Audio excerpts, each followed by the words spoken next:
No, they see it.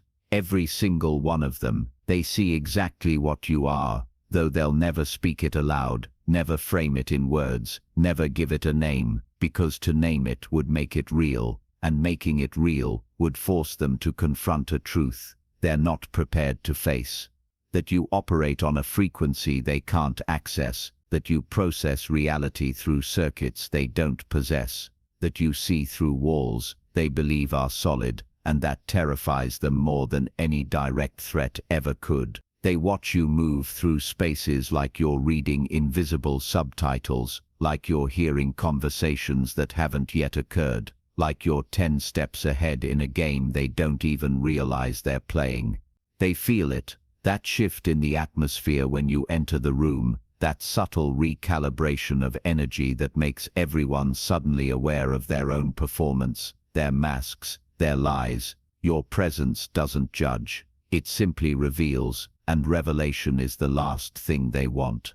You know what they whisper when you leave. They say you're intense, that you're too much, that you're different, but what they really mean is that you're awake while they're still dreaming, you're conscious while they're on autopilot, aware while they're acting. The gap between your reality and theirs creates a tension they can't resolve, can't escape, can't even describe, so they shrink it down with small words to contain something infinite. They've been studying you for years, tracking your patterns, analyzing your responses, trying to map the algorithm of your existence, but every time they think they've decoded you, you shift, you evolve, you transcend their calculations, because you're not operating from programming, you're operating from pure, unfiltered awareness. And that's not something they can reverse engineer, predict or control. It's only something they can witness with a mixture of fascination and fear. What they really see when they look at you is someone who no longer needs the validation drug, someone who kicked the approval addiction, someone who walks through their social hierarchies as if they're nothing more than smoke and suggestions. They see someone who cannot be bought with compliments, cannot be controlled by criticism, and cannot be contained within their neat little boxes of acceptable human behavior. And that shatters their entire understanding of how the world works. You make them nervous, not because you're aggressive or confrontational, but because you're sovereign, existing outside their emotional economy, a world where everyone trades pieces of themselves for scraps of belonging, where people shrink to fit and dim their light to make others comfortable. But you stopped playing that game. You stopped negotiating your worth. You stopped asking permission to be exactly who you are. They know you see through their scripts, every rehearsed interaction, every calculated emotion, every strategic vulnerability presented like currency. You watch it all unfolding in real time, like actors forgetting they're on stage. And the moment they realize you're not buying the performance, something shifts. They either try harder, desperate to pull you into their illusion, or they retreat, unable to function without the comfort of mutual pretense. Your aura isn't just energy, it's information, a continuous broadcast of truth that disrupts their carefully maintained delusions. It's a mirror revealing not who they pretend to be, but who they truly are beneath the performance. Most people can't handle that level of exposure, that depth of being seen, so they create distance. They create stories. They create reasons why you're the problem, when in reality, you're simply the unwanted revelation of their own unconsciousness. When you speak, something happens in the room, not because you're loud, but because you're precise. Your words don't scatter like theirs. They land, they penetrate. They resonate at frequencies that bypass the conscious mind and strike directly at the truth center. People feel that impact even when they can't explain it. Something shifts, something opens, something they've been avoiding suddenly gets exposed. They've tried to categorize you: introvert, extrovert, empath, narcissist, leader, follower, but you've slipped through every definition because you're not a type. You're a force. You're not a personality. You're not just a person. You're a presence. You're not playing a role. You're revealing the game itself. That's why they can never quite place you, never predict you, never understand how you do what you do. When you enter a situation, you instantly feel the undercurrents, the unspoken tensions, the hidden agendas, the emotional transactions flowing beneath the surface conversation, and you navigate them without ever getting caught, like walking through a spiderweb, without touching a single strand, because your awareness operates at a resolution they can't even perceive. You're playing chess while they're playing checkers, except you're not even playing, you're simply observing the board. The truth is, they need you more than they'll ever admit, because you embody something they've lost, or maybe never had, the ability to exist without external validation, the courage to think without group consensus, the strength to feel without emotional manipulation. You're the living reminder that authentic power doesn't come from fitting in, it comes from standing alone in your truth, especially when that truth makes everyone else uncomfortable. They test you constantly, little probes, subtle provocations, waiting to see if you'll break character, if you'll finally show them you're just like everyone else, pretending to be special. But every test reveals the same thing. You're not pretending, you're not performing, you're not trying to be anything other than what you naturally are. That consistency, your unwavering authenticity, destabilizes their entire worldview. Some hate you for it. They hate you for not needing what they need, for not fearing what they fear, for moving through life without the anxiety that drives their every decision. But that hate is really envy dressed in anger, because deep down they know you've figured out something they haven't. You've escaped what they're still trapped in. You've transcended a game they're still losing. Others become obsessed with getting close to you, trying to understand your secret, trying to absorb whatever it is that makes you untouchable, but they always approach it wrong. They think it's something you have, when in reality it's something you've released. They assume what you carry is something you've gained, when in reality it's what you've stopped needing. They think it's addition, but it's subtraction, the deliberate shedding of every lie you ever believed about needing external permission to exist. Your very energy disrupts their patterns, interrupts their loops, breaks their cycles. Just by being present, you force people to confront their own unconsciousness, and that isn't comfortable. It's not pleasant. It's not what they planned for when they woke up. They wanted to drift through another day of sleepwalking performances and numb transactions, but then you showed up, and suddenly they're awake and don't know what to do with that awareness. You operate at a different speed, not faster necessarily, but deeper, more thorough, more complete. While they skim the surface, you read the source code. While they react to symptoms, you trace back to causes. While they fight shadows, you study the light source. This depth of processing sometimes makes you seem slow to them, seem strange, seem out of sync, but in truth, you're simply operating at a different resolution. They wonder why you don't react like they do, why you don't panic when they panic, why you don't celebrate what they celebrate or fear what they fear. And it's because you're seeing different data, processing different information, responding to deeper signals than what appears on the surface. You're reading the metadata of reality while they're stuck in the user interface. This is why your presence changes a room without you doing anything specific. It's not your words. It's the frequency you emit, the field you generate, the space you hold that doesn't collapse under social pressure, doesn't conform to group dynamics, doesn't participate in the collective emotional weather system everyone else is trapped in.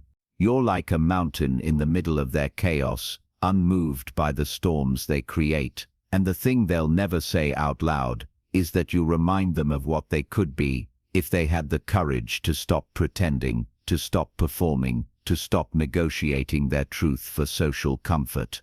You are living proof that it's possible to exist outside the cage they've accepted as necessary, and that possibility terrifies them because it means their imprisonment is voluntary, their limitations are self-imposed, and their suffering is optional. Every interaction with you becomes a mirror. People see themselves reflected in your steadiness and suddenly recognize their own chaos.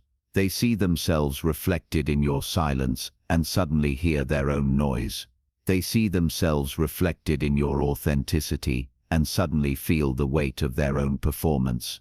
This involuntary self-awareness is uncomfortable and confronting exactly what they've been trying to avoid through distraction and external validation.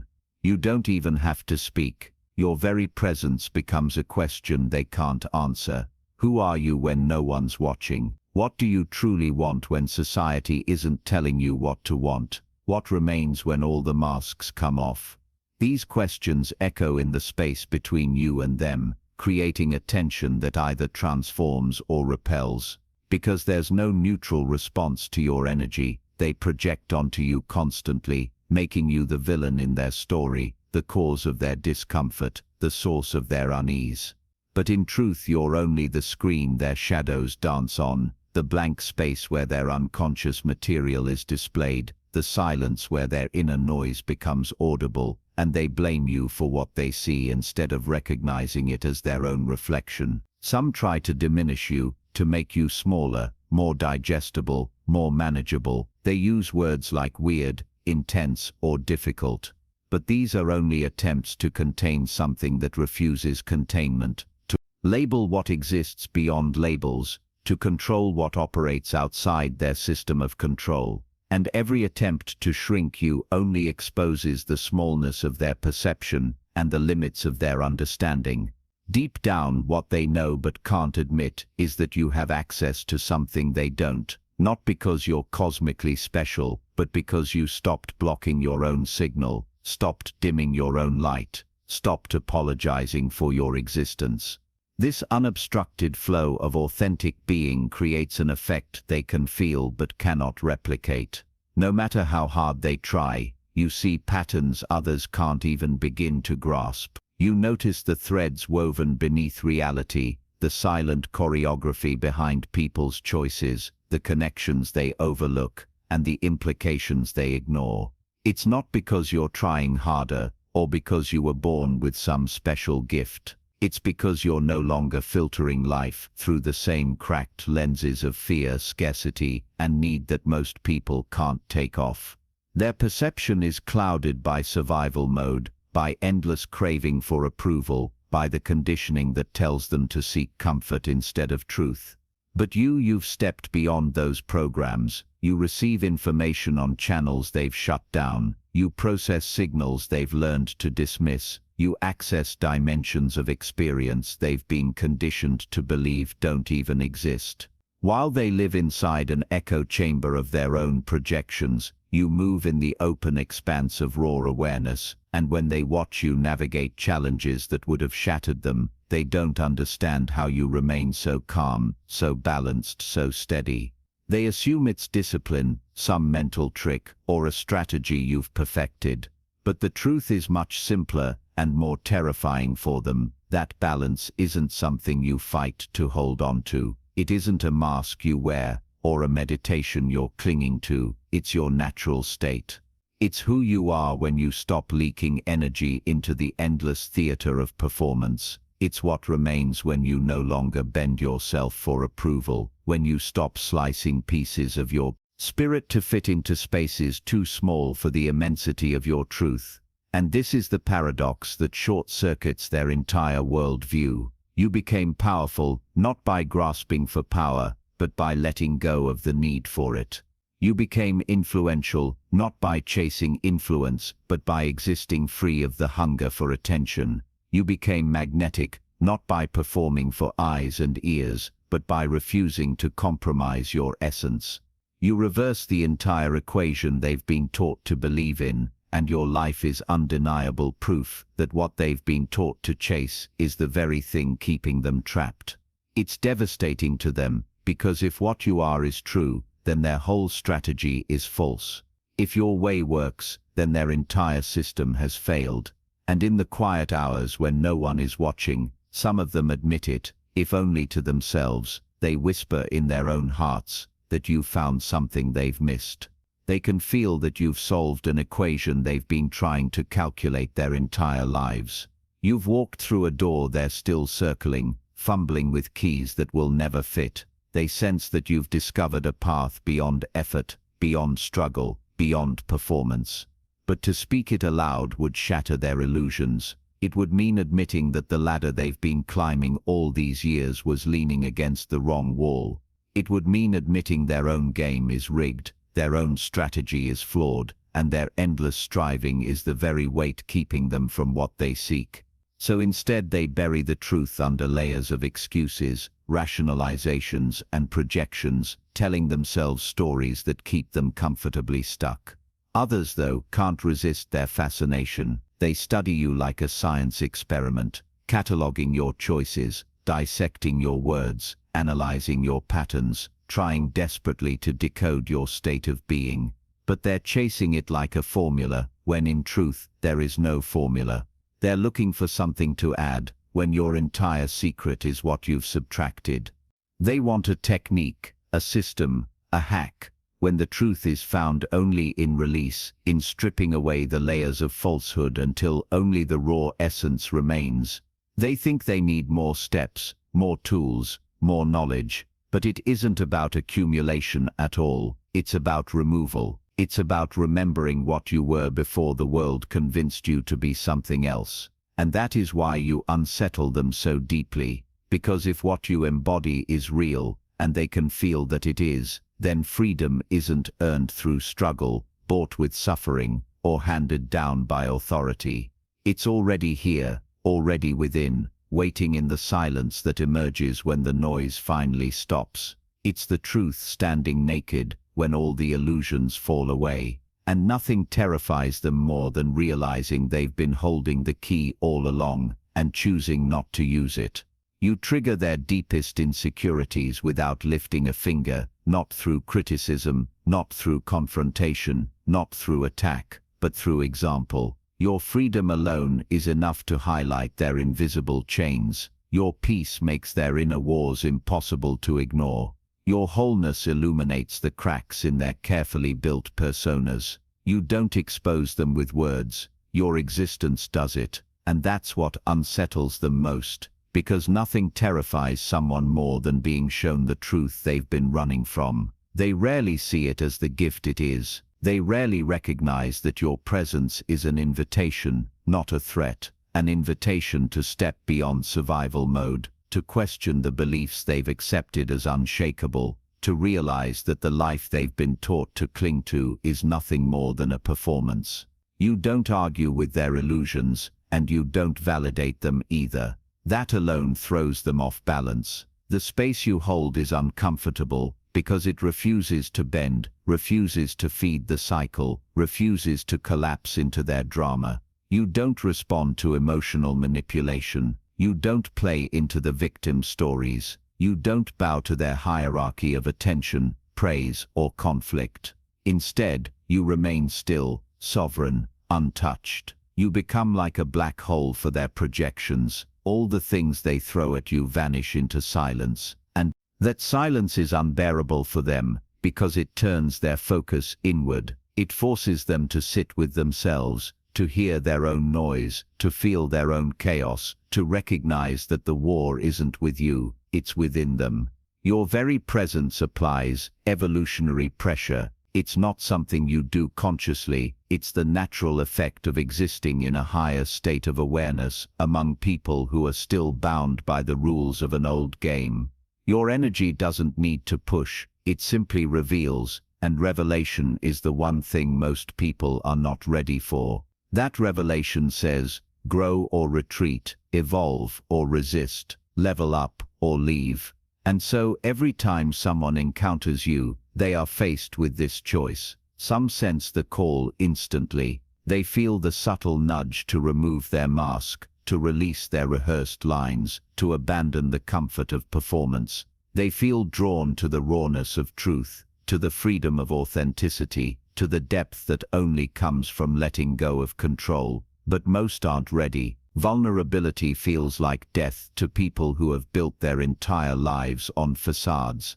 Authenticity feels dangerous to those who've survived by pretending. To step into truth feels like walking into fire. So instead of embracing the invitation, they retreat. Those who resist often project their discomfort onto you. They call you intense, weird, too much, difficult, because it's easier to label you than to confront themselves. It's easier to make you the problem than to admit the real problem is the mask they refuse to take off. And every attempt they make to diminish you only exposes the smallness of their own perception, the fragility of their own understanding. Deep down, beneath the defensiveness and resistance, they know the truth. You've accessed something they've been avoiding their entire lives. Others, however, cannot stay away. They circle closer, pulled by curiosity and longing. They want to know what you know. They want to feel what you feel. They want to stand in that same calm center you carry, no matter what storms swirl around you. But even these seekers often approach it wrong. They think your presence is about what you have, when in truth it's about what you've let go of. They think it's about adding more knowledge, more practice, more power, when in reality it's about subtracting, releasing illusions, abandoning performance, stripping away every false belief until only essence remains. And this is the truth most cannot face.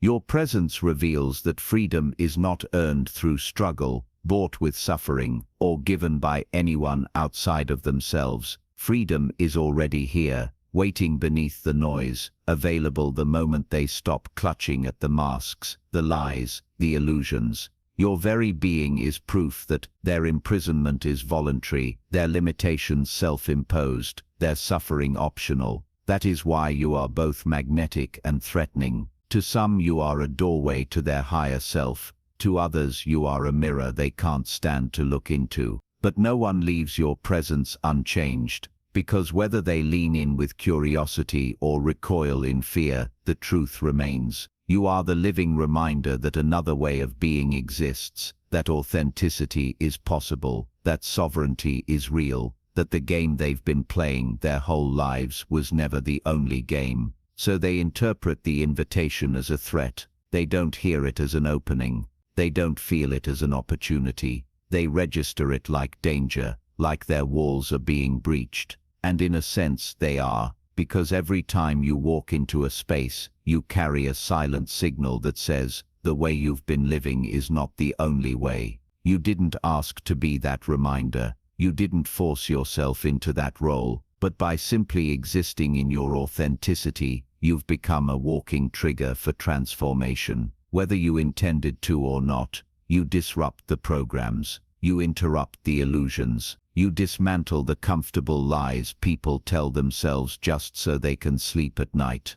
Your refusal to play small shakes them, because if you can refuse, that means they could refuse too, and suddenly all their excuses collapse. Your refusal to stay unconscious makes it harder for them to keep numbing themselves, harder for them to hide in their distractions, harder for them to pretend they don't know what they know. Your refusal to accept limitation challenges the stories they repeat to themselves about why they're still stuck. It leaves them with nowhere to hide, and that's why your presence provokes such strong reactions. You're not simply being yourself, you've become a catalyst, a mirror, a force of nature that accelerates everyone else's potential emergence, whether they asked for it or not. The truth they feel but will not say is that you've already won, not won in the shallow sense they measure winning by status, recognition, control. You've won the only game that ever mattered, the game of being yourself completely, unapologetically, authentically, without permission, without validation, without the crutch of understanding from those who never had the capacity to understand you. Anyway, that victory is so profound, so absolute, that it destabilizes the entire playing field. It reorganizes reality itself around you, forcing everyone in your orbit to redefine what winning really means. Because when they look closely, when they move past their defenses, they see someone who has stopped negotiating with reality, someone who no longer bargains for belonging, someone who has stopped trading pieces of their authenticity for scraps of approval. They see someone who does not bend for systems that were never designed to hold truth. And that kind of presence, non-negotiable, unshakable, untamed, creates a gravity field of its own. It either pulls people closer to their own truth, or pushes them deeper into illusion. There is no neutral response. There can't be. To stand near someone who refuses to compromise at the core is to feel the weight of your own compromises pressing on you like a stone. You don't fit into their world because energetically you've built your own. Not a kingdom of walls and crowns, but a field, a frequency, a realm where different rules apply. In your world, truth matters more than comfort, growth matters more than safety, authenticity matters more than approval. And anyone who enters your space immediately feels the shift.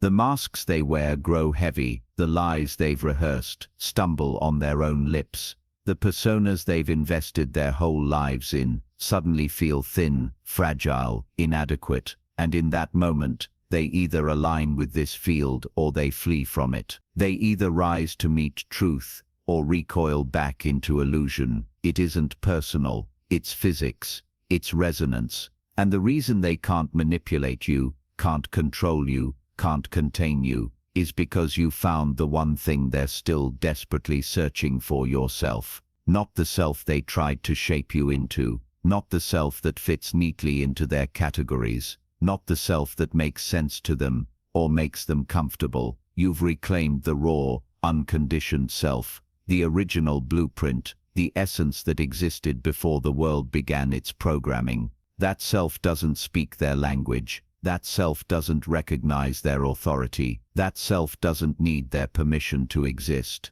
And here's the deepest cut of all: in your presence, they feel the ghost of their own original self, the child who was whole before conditioning, the spirit who was free before control, the essence that still whispers beneath all their masks. They feel it stirring like an echo of what they lost, and that recognition terrifies them because it makes their imprisonment obvious. It reveals their chains as voluntary, their limitations as self-imposed, their suffering as optional. This is why your presence can never be neutral. To some you are liberation itself, a door, a possibility, a living map of what freedom looks like in human form. To others you are unbearable, a mirror that reflects their lies back at them so starkly, they'd rather smash the mirror than face what it shows. Some lean closer with hunger, desperate to taste even a drop of the authenticity you carry. Others recoil with venom, painting you as arrogant, dangerous, difficult, anything to protect themselves from admitting the truth you reveal. But no one leaves unchanged. Your presence is an atmospheric shift, a gravitational field, a law of nature that bends reality itself. You are proof that another way exists, proof that sovereignty is real, proof that authenticity is possible, and whether they rise, resist, or run, they will never again be able to pretend they don't know it. The final truth, the one they keep locked inside, the one they'll never say out loud, is that you have become what they are most terrified of becoming: free. Not the shallow kind of freedom written about in slogans, not the superficial kind that depends on circumstances, but real freedom, the kind that can't be taken because it never depended on permission to begin with. You are not free from consequence. No one is. Life will always have cause and effect, action and reaction, but you are free from the fear of consequence. And that is what paralyzes most people. You are not free from judgment. Judgment comes with every glance, every whisper, every interaction. But you are free from the craving for approval, free from performing for claps, free from bending your essence into a shape that pleases the crowd. You are not free from challenge. Storms still come, mountains still rise, shadows still appear. But you are free from the belief that you must be anything other than what you are in order to survive them. This kind of freedom is so radical, so absolute, so uncompromising, that it rattles the very foundation of the prison they've mistaken for reality. You don't just step outside their system, you reveal the system for what it is: a cage dressed as a kingdom, a trap disguised as truth. Your existence alone tears the veil. exposes the game, and threatens the illusions they've built entire lives around. That's why they never say it. That's why they tiptoe around it, speaking in half-truths and small words to describe something infinite, because naming it would shatter everything. To acknowledge what you are would mean acknowledging what they are not. To acknowledge your possibility would mean admitting what they've chosen to settle for. To acknowledge your freedom would mean confronting their own self-imposed chains, and most would rather decorate their prison than step out of it. But here's the secret. You don't need their admission. You don't need them to name it, to validate it, to put it into words, because your power was never built on their recognition. It comes from within, from the marrow of your own being, from your own embodiment of truth. It comes from the simple, unshakable fact that you have chosen to live unapologetically, to stop apologizing for existing, to stop waiting for permission slips that never mattered. And so you've become something beyond their definitions. You are the presence they feel but cannot describe, the force they react to but cannot control, the energy that unsettles them even when they can't explain why. They call it intensity, they call it strange, they call it too much, because they lack the vocabulary for sovereignty. What they sense around you isn't some mystical aura conjured from nowhere. It is the radiance of a human being who has stopped fighting themselves, who has stopped hiding their light, who has stopped pretending to be less than they are just to make others comfortable. It is the emanation of aligned presence, the frequency of integrated being, the unmistakable signature of someone who has come home to themselves and refuses to ever leave again. And that refusal makes the world quake, because it means you cannot be bought, cannot be bent, cannot be broken in the ways the world is used to breaking people. So let them circle you in silence, let them sense without admitting, let them feel without naming, let them recognize without acknowledging, because your mission was never to convince them. You are not here to explain yourself into their understanding. You are not here to argue yourself into their acceptance. You're not here to make your existence digestible for their limited perception. Your mission is embodiment, to live it so fully, so consistently, so unapologetically, that their recognition becomes irrelevant, their validation becomes unnecessary, their understanding becomes optional, because the truth is you are not here to be understood, you are here to be yourself. And in a world addicted to performance, obsessed with masks and enslaved to illusion, that is the most revolutionary act possible. To live as yourself, fully, fearlessly, unapologetically, is to declare war on pretense. It is to tear down the scaffolding of falsehood and reveal a higher way of being simply through the act of living. You become a reminder that there is something greater than fear, stronger than conformity, and truer than approval. So stand without apology. Breathe in your own presence as if it were sacred air. Walk with the awareness that your very existence is a frequency, a vibration, a silent song that shifts the atmosphere wherever you go. For some, it will awaken. For others, it will unsettle. But for you, it will always be enough. The world does not need you to explain yourself. The world needs you to embody yourself. And you have done exactly that. You are living proof that freedom exists. You are the presence that cannot be ignored. You are the reminder that authenticity is not only possible, it is unstoppable. And in a world built on pretense, you unapologetic, unshaken, unconditioned, are the most dangerous, most powerful, and most necessary revolution of all. That's all for today. Dear Father, I pray for the strengthening of my faith. Help me trust you even when evidence seems absent. Let me rest in your unchanging presence, knowing you will never harm me.